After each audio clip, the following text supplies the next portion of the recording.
Hello, good evening. Welcome to another episode of Just Another RC podcast. Tonight I am joined by Nick, and we're going to be discussing the current weekend coming up at Endor. We're going to be looking at basically pretty much what's on the fact sheet. That horrible thing that none of us ever choose to read.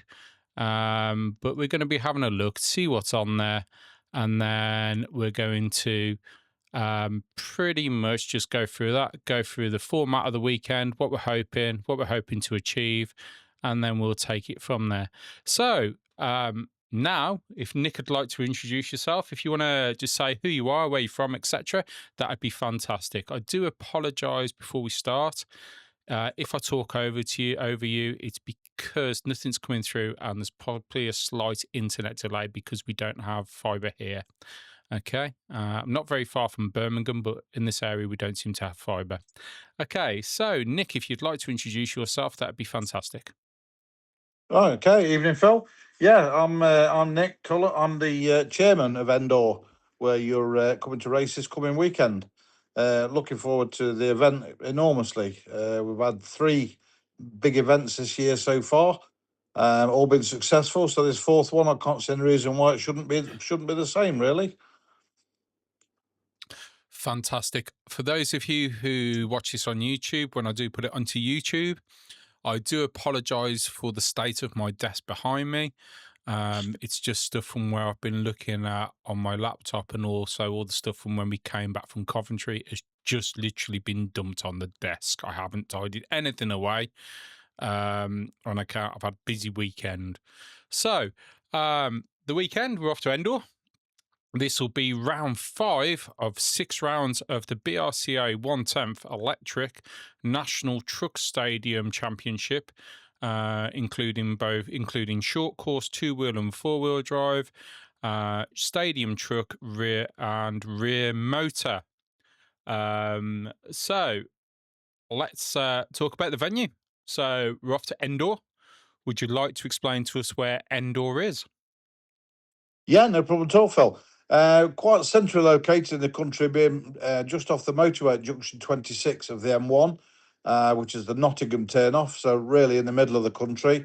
And we're blessed with a bypass straight off the motorway, straight to our gates. So very easy to get to, especially if you're camping and towing caravans or in large campers. Literally, like I say, straight off the Dual Carriageway through the gates and you're with us. No country lanes to contend with or getting lost through villages. I know exactly where you are. I've never been to Endor, but from your description, just coming straight off the motorway at the junction, I know exactly where you are. So, those of you again watching on YouTube, I will just make another apology. If you see me keep turning my head, it's because I've got multi-monitors and I'm trying to read off the one monitor and my camera is obviously looking at my face as I turn. So, the postcode we've got is NG16 to Delta Echo. Is that correct? That's correct. Yes, that's correct. If you do find yourself being steered off of the A610 by your sat nav, please just check, because we are off the A610. We have had instances where the sat nav tries to take you through an hazard estate and down a farm track, but the farm track isn't public access. So just of note, we are directly off the A610. Yeah, I get that quite a lot. I get that quite a lot of a sat nav. So yeah, we've also got what 3 words there if anybody wants to see, which is driver.general.concluded. If you look on the fact sheet, those are on there. I will try and put a copy of the fact sheet on the social media page as well, or on my social media page. It's an Astro track. The tyres as are per normal. So this weekend, we've obviously got camping available. Is camping available both Friday and Saturday night? It is, Phil. Yes, I've actually got the day off work Friday, so my aim is to get there early doors, get everything ready. My track manager will have the camping field all freshly mowed. But shout out to Andy Isaacs, big help at Endor, and we open to the public drivers at 2 p.m. So anybody's welcome from 2 p.m. onwards. just find myself, Andy, or any other member of staff that's there. If you're not sure where you want to camp, pitch up, and we can guide you as you come in. Plenty of areas to choose from, hard standing, grass. We've got water on site, etc. So yeah, no problem from 2 p.m. on Friday. Fantastic. Are the toilets on site? Or are they chemical porta toilets?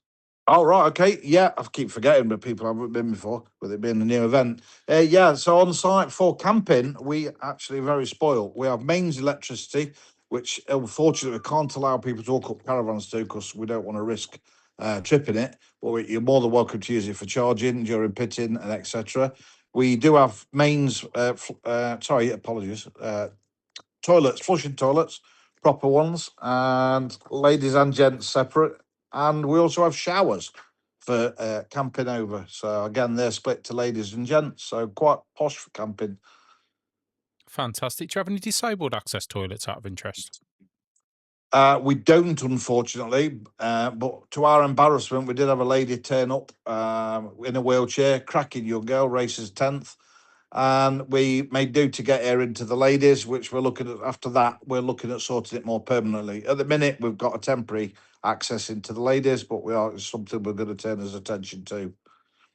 Okay, it was just a quick question because just in case anybody's struggling with any leg movements and getting into toilets sometimes. Okay, so camping. It says on the fact sheet it's £5 a night. How do we book camping? It says it's via the website here. Can people do it just if they message you, or does it have to be via the website, or can they just turn up? There's no set law. We do prefer if it's booked in advance because that just keeps things simple, and the money just goes into PayPal, which we can then just transfer into the club account. But we do take on the weekend payment. We could take cash. We could take card. And the booking done online is just simply on our website, which is www.endor.co.uk/new. It is important that you put the /new in because we had some problems with the website earlier this year, and we've just started to branch off onto a slightly separate domain. Okay, if you can send me that website in a message later, what I'll do is I'll put it on my Facebook page as well, and I'll try and get it onto the 1/10th National Trip page. And that'd be absolutely fantastic. We've got an on-site cafe. Well, I see we've got on-site food available both days, isn't it? It is, yes. We have got an on-site cafe. Long story short, it didn't really survive this winter, so it's undergoing full renovation in a minute. But we've got a really, really popular burger bar that comes in, a mobile one. But it's not your average greasy spoon you sit at the side of the cafe. It's more of a fairground style professional outfit. It's really big, really nice food, and good rates as well. They don't try and rip you off because it's a private event. So they'll be on site. They'll be setting up Friday, and then they'll be open for breakfast Saturday morning, all day Saturday, and then again the same on Sunday, up and early for breakfast and right throughout the day. Fantastic. So, again, with all of these events, the catering teams come in. It's always nice if we can to just purchase, even if it's just a burger off them at some point, because we want them to come back. We want them to support our events again. And obviously, if they don't get support, if they don't make any money, they're not going to come back, which then leaves us potentially without any food source at future events. So it's always nice if we can, just to maybe have a burger, even if it's only a cup of coffee. Just goes to show that hopefully we can support them and make it worthwhile for doing these events, because obviously these events are quite small compared to a lot of the stuff that they actually used to. So where is let's cut to the chase here. Let's ask a question that people are going to want to know for the Saturday evening. Where Okay. is the nearest pub? Right. So that is the downside of being on a dual carriageway. It is very awkward to get off site on foot. So Okay. whilst you can walk up to the nearest pub, it is down the farm lane and it's unlit. But other than that, if you've got a designated driver, which I'm sure you could draw straws for, there's numerous pubs around. The closest town is called Eastwood, and that's got a very famous pub crawl through it of real ale bars if you're into that kind of thing. And then there's a few modern pubs And there's even the Weatherspoons. So if somebody wants a nice cheap evening out, there's a Weatherspoons there. But as I say, it's a good walk down a lane. So you probably do need a designated driver if you want to go out for a few drinks. I think people are likely to walk down the lane with a torch.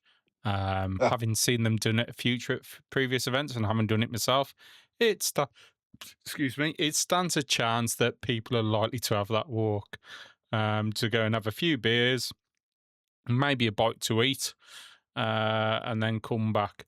So that's what else have we got regarding the campsite? We've got running water, we've got toilets, we've got food. They know who they've got to talk to. We know where the venue is. So the format for Sunday at the moment is still the same as previous events, where we get drivers briefing, 1 round of practice, 4 rounds of qualifying, then 3 finals for all. Um, the rear motor has got its own separate heat from what I believe, and again, it's got a decent entry. You've got till this Wednesday to get your entry, to get onto the website and book your entry. Any problems getting onto the website, please give somebody a shout. So that's kind of the event for the weekend, isn't it? We have got a couple of thank yous that we'd like to do before we move on to stuff at your event, your venue. So the last event, I forgot to mention on last week's podcast that CML Distribution sorted out a pit mat and a shock stand for one of the juniors. They do this one per round. It's not a lot, but at least it's something. So they walked away with something. So this time it was Hayden Hicks, and he walked away with I believe it's Hayden Hicks, with a shock stand and a pit mat. So well done, Hayden. Hayden seems to be doing quite well at Coventry. So hopefully they'll have that again this week. I'm not entirely sure on that. So we'll find out the weekend. So Endor. It's a 1/8 track as well as a temp scale track, or have you got a 1/8 It, there? it is, Phil. Yeah. Well, initially, just a brief history of Endor. I don't want to be the cure for anyone's No, carry insomnia. on. But I remember it from when I was. I mean, I'm 54 now, but when I was at school, I remember there being the stock car tracks there, and so they've got a 5th scale and 8th scale stock car oval tracks on tarmac. And I think they wanted to expand and open up to the world of off road. So they took an area of grass and created a grass track for 5th scale petrol off road. And this is a good 30 odd years ago. And then fast forward to about 15 years ago, some guys got together and forgive me on the dates if I'm wrong, anybody. I'm just going from what I've heard. It's 15, 20 years ago, they built the first Astro track there, which started off 5th again. But as 5th got a little bit outdated, I suppose, 8th sort of took over and it became 8th only. And that's been running and still is running to the present day. It's iterations and changes to the track. But yeah, it's still going. Unfortunately, I think you'll agree with me, Phil, that nationally, club level 8th racing seems to be dropping off very slightly. It's hard. It's hard to get full race meetings like we used to get. During COVID, that was the best I've known for 8th outdoor because all the 10th venues were closed. So everyone that wanted to race came and raced outdoors. And we were regularly getting 5, 6, sometimes 7 each on a club race. Now Wow. we're having to beg to get 2. We had Okay. a race this weekend. We hit 3 each, so we was like, wow, this is just brilliant. We're getting good. So, and that's So that's the eight to the answer the 8th side of it. That's where we're at. What was there at 2020 through the COVID was good. Then it started to die off a bit once everything started to get back to normal. But it had died off to the point where, with the cost of living and everything else going up, our rent had gone up. The footfall was coming down, and we were, as a club, we was genuinely worried that we was going to basically not survive because we weren't taking enough through the club to cover the rent or you could just about cover the rent, but we hadn't got enough to invest. So because you couldn't invest, there was nothing appealing to get people to come and want to come. The track layout had developed a bit of a bad reputation as being an obstacle course. So the previous committee, they put some really good efforts in to start it on its way to change. And then they'd done a good few years. And then myself and another guy, Will, and Mark, Steve Pope sort of took over the reins. I was track manager at the time, and we just started investing and tried to improve on what the previous committee had done. And it all went well. But then I had a year off because of just, you like you say, you've got a lot to do at home. You get your wife getting on it. You've got to do this. You've got to do that. The house were getting neglected.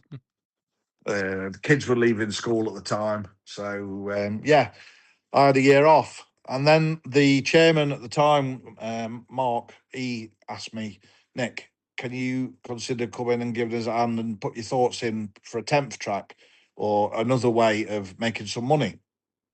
So primarily we got together and thought, right, what can we do? Because we can't let this club fold due to lack of income. But lack of income was leading to lack of investment. Like I say, it's a slippery slope.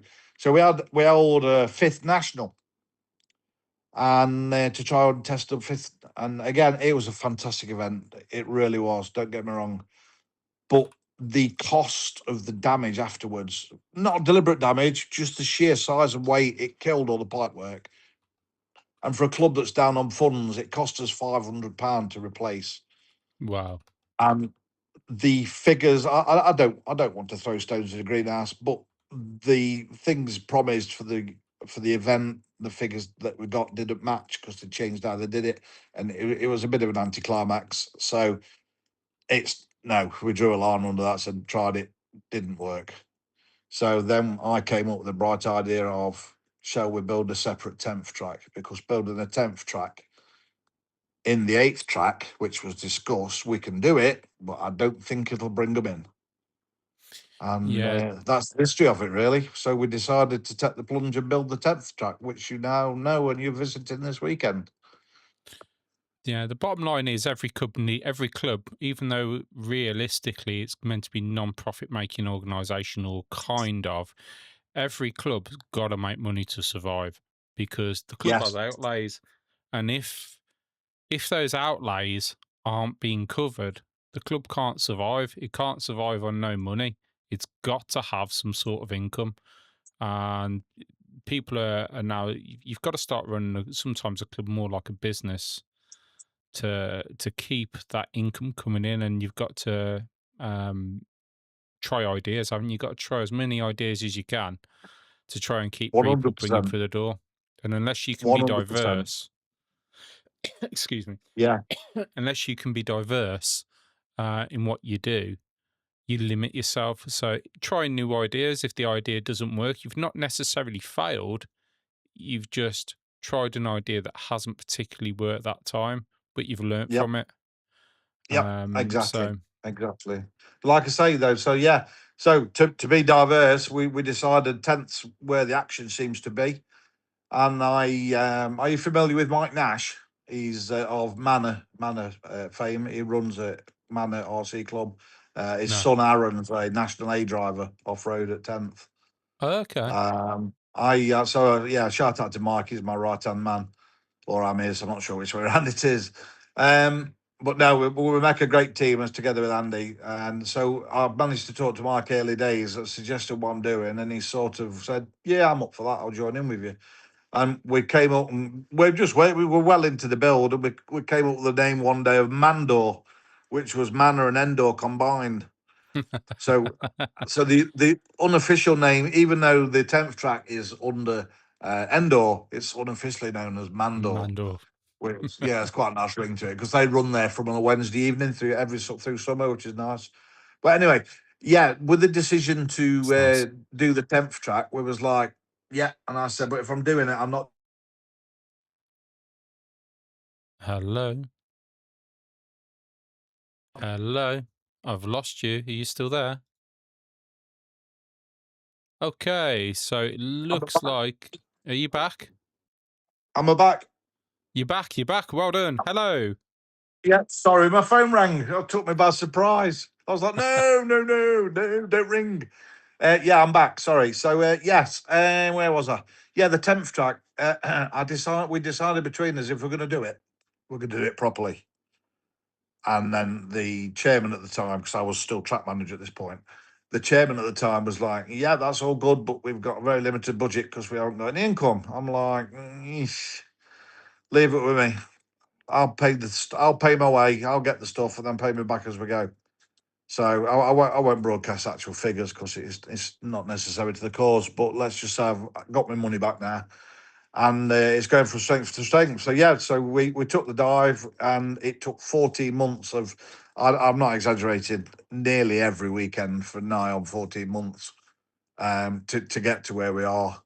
But we're suitably impressed, and like I said earlier, we've had this will be our third national, and we had a regional just this year, plus club racing on a Wednesday through Mandor, and our summer series that we've been running. Yeah, it's been really good. We've had some top name drivers come in, especially with like the juniors and vets. That was a real standout event for me. Just with the nature of the weekend, Yeah. it wasn't as frantic as a full-on national with all the top, like the pro drivers as such. I don't want to insult anyone at the juniors and vets, but it seemed a little bit more less formal, which was more appealing to me because everyone was laughing, joking, and cheering, and the banter when the finals were on. It was made for a really good weekend and properly showcase what the hobby should be about. And Yeah. I've heard rumour that you guys take this to the next level with the trucks. Yeah, we have a bit of banter. We have a bit of a laugh. Certainly on Saturday night, I expect there'll probably be some people having a bit of a laugh and a joke. On Sunday, they'll be laughing and a joke. Yeah, we are quite relaxed, and yeah, we do have a bit of banter. But yeah, there is some race. Obviously, we're there to race, so there'll obviously be some people that are quite competitive, and then there'll be some people like me that aren't quite competitive. What are you driving, Phil? So I'm this week because of work commitments. I'm coming Sunday morning, so I'm not camping. I've got an RC10T, so I'll be running rear motor. This is the second time I'm running it. Okay. So I'm still a bit ginger with it. I'm still a bit kind of, what can I do with it? How fragile is it? What can I hit? What can't I hit? So the object is obviously not to hit anything. But sometimes you end up clipping pipes or stuff. So, and also what jumps, how far can I jump it with a 10.5? So it's good. I expect to be in the bottom of the field. I have no reservations that I'm anything probably better than that, but I've come to the party very late. I didn't used to the hobby years ago, so I've come to the party very late, and I'm really enjoying the rear motor. I was hoping to have it sorted for an event early this year, but with various things, it hasn't happened. So it's kind of one of those things. And sat behind me, I've actually got the new RC10 FT, the factory team one, still in its box, still sealed. I picked it up on Saturday. I've managed not to open the box because if I opened it, I'd try and rush the build. So I may use it later in this year, but I'm going to take my time building it, get it sorted, and then kind of run it there. But yeah, so I like the rear motor. I would say it's up there, but it's not. The other one's not. It's actually downstairs in bits. So yeah, so hopefully Sunday we'll have a full day. Oh, Uh, brilliant. and but yeah, there'll certainly be some banter going. Some of it will be aimed at me. I expect it. Some normally is so. But you have to have a laugh and a joke, and that's kind of where the events are at, isn't it? You know, you've got to be able to have that laugh and joke. Okay, there is the serious side as well. It is a national event, but you have to be able to have that laugh and a joke. And it's quite nice. So yeah, so Sunday I'm looking forward to. I'm hoping maybe that we'll do some live streaming. Coming Sunday morning, depends what hours I have Saturday at work, depends on how I feel Sunday morning, how awake I am. But I'm hoping that maybe we can actually get some live streaming, certainly for the finals going. So I'll probably only bring one camera with me this time, and we'll see what we can set up. So we'll take it from there. Right, are there any events that you'd like to plug at Endor? Because we've got about 5 minutes left. So are there any events that you'd like to plug? We've got nothing coming up really, to be honest. We've just got our club race we had last Sunday. We've got our last round of our summer series coming up. I can't remember the exact date, but that'll be in September. And like I say, we race 10th on our 10th track every Wednesday night. But again, that's going to be ending come September because that'll go back indoor for the winter season, which is run up at Shirebrook, a bit further up the motorway. One thing I would touch on, whether you mentioned about lady limits, we are a very vintage friendly track. We haven't got lots of big Fantastic. jumps. We use fire hose, pea gravel filled fire hose for markers, but they're not overly filled, so they are quite flat. So you can drive over them. You know, I'm not saying you're not going to damage your car, but they aren't as solid as some tracks can be. And the track's more off road undulated than big jumps, so it is quite user friendly. Nice. And also, just to touch on with the camping, obviously, yeah, we've got a big camp here. Everyone can camp together, have a laugh, do what you want. Just be mindful with barbecues or any fire pits because I appreciate the ground is Yeah. tinder dry. Yeah, they've got So issues by us with the local heritage railway, with the steam trains, and obviously there's been a few fires that have been from hot embers coming out. So yeah, right. Well, thank you very much. If you just want to stay on the line, and I'll thank you afterwards. I'm just gonna click something that I've been messing around with as like a bit of an outro. Whether it works or not, I don't know, but we've got to try it. So I'd like to thank you all for listening. I'd like to thank Nick for being a guest, and hopefully I will see you all at the weekend at some point. Hopefully we'll have a good weekend. Hopefully the weather's going to be fantastic. At the moment, it's still a little bit warm, but it's better than anything else. So it'd be nice if we carry on and we actually keep that going. Right, thank you very much. Thank you, Nick, and I will catch you all next week. Thank you. Bye-bye.